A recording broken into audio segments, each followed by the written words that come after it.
সম্পদ ও বিনিয়োগ নিয়ে বিরোধ নিষ্পত্তিতে অন্তর্বর্তী সরকারকে ৬ মাসের সময় বেঁধে দিয়েছেন এসএলএম গ্রুপের চেয়ারম্যান সাইফুল আলম। অন্যথায় বিনিয়োগ নষ্টের অভিযোগ এনে আন্তর্জাতিক আইনে ব্যবস্থা নেওয়ার হুঁশিয়ারি দিয়ে আইনি নোটিশ পাঠিয়েছেন তিনি।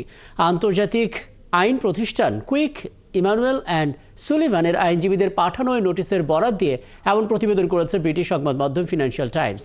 প্রতিবেদনে বলা হয় ২০০৪ সালে বাংলাদেশ এবং সিঙ্গাপুরের মধ্যে স্বাক্ষরিত দ্বিপাক্ষিক বিনিয়োগ চুক্তির আওতায় এসএলএমের আইনজীবীরা এই আইনি নোটিশ পাঠিয়েছে, যেখানে সাইফুল আলমকে সিঙ্গাপুরের নাগরিক হিসেবে দাবি করা হয়। নোটিশে বলা হয় ২০২০ সালে বাংলাদেশের নাগরিকত্ব ত্যাগ করে সিঙ্গাপুরের নাগরিকত্ব গ্রহণ করেছেন তিনি। নোটিশে এটাও বলা হয়েছে, বাংলাদেশ সরকার এবং সরকারের বিভিন্ন সংস্থার কর্মকাণ্ডে এসএলএম গ্রুপের বিনিয়োগ এবং সম্পদ ধ্বংস হয়েছে, যা বাংলাদেশ সিঙ্গাপুর বিনিয়োগ চুক্তির আওতায় আইনের লঙ্ঘন।